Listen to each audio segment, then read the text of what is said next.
দেশের বেশিরভাগ এলাকায় বাড়ছে ডেঙ্গু। বিশেষজ্ঞরা বলছেন এবছর দেরিতে বৃষ্টির কারণে ডেঙ্গুর এই ভয়াবহতা।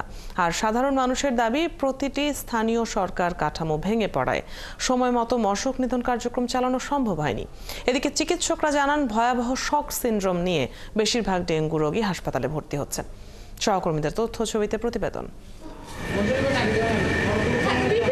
গত ২৪ ঘন্টায় ৩৬ জন সহ চট্টগ্রাম নগরীর বিভিন্ন হাসপাতালে এখন চিকিৎসা নিচ্ছেন ১৪৯ জন ডেঙ্গু রোগী। চিকিৎসা কর্মীরা জানান, বেশিরভাগ রোগী জ্বর হওয়ার পর ডাক্তার না দেখিয়ে ওষুধ খেয়ে জ্বর ভালো করার চেষ্টা করেন।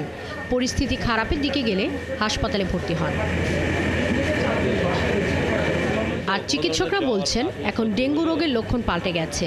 গতবারের মতো তীব্র জ্বর না হলেও অল্প জ্বরেও ডেঙ্গু পজিটিভ হচ্ছে। সেই সাথে কাশি, সর্দি, বমির উপসর্গ দেখা দিচ্ছে।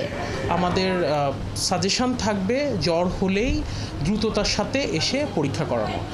আর ডেঙ্গুর ক্ষেত্রে হসপিটালে ভর্তি হতে হবে না। মাইল্ড ডেঙ্গু সেগুলোর ক্ষেত্রে বাসায় থাকতে হবে, নিয়মিত রক্ত পরীক্ষা করাতে হবে এবং বেশি করে তরল জাতীয় খাবার খেতে হবে। মানিকগঞ্জে ডেঙ্গু রোগী বাড়লেও আলাদা কোনো ইউনিট নেই। জেলা হাসপাতালে ২৪ ঘন্টায় ভর্তি হয়েছেন ১১ জন।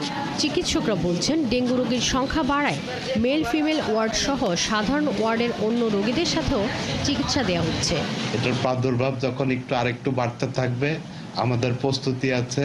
আমরা ৪০টা বেড আমরা রেখেছি। যদি ডেঙ্গু রোগী বাড়তে থাকে, আমরা সেটাকে ডেঙ্গু ইউনিট ঘোষণা করে আমরা সেখানে সম্পূর্ণ ডেঙ্গু ইউনিট হিসাবে আমরা চালাব। এদিকে গেল এক সপ্তাহে ডেঙ্গু পরিস্থিতি স্থিতিশীল রয়েছে ময়মনসিংহে। চিকিৎসাধীন রোগীর মধ্যে প্রায় সবাই ঢাকা, গাজীপুর ও নারায়ণগঞ্জে থাকাকালে আক্রান্ত হয়েছেন বলে জানান চিকিৎসকরা। সিলেটে বর্তমানে এমএজি ওসমানী মেডিকেল কলেজ হাসপাতালে চিকিৎসাধীন রয়েছেন ৪ জন রোগী। হাসপাতাল কর্তৃপক্ষ জানায়, জানুয়ারি থেকে শুরু করে এই পর্যন্ত ৩৯ জন রোগী চিকিৎসা নিয়েছেন। বরিশাল বিভাগের স্বাস্থ্য দপ্তর থেকে জানানো হয়েছে, গেল ২৪ ঘন্টায় নতুন ৩ জন সহ শেরে বাংলা মেডিকেলে চিকিৎসা নিচ্ছেন ৭ জন ডেঙ্গু রোগী। আর বিভাগের ৬ জেলায় জেনারেল হাসপাতাল এবং উপজেলা স্বাস্থ্য কমপ্লেক্সে চিকিৎসাধীন রয়েছেন ২১৩ জন। শাকিলা শম্পা, ৭১।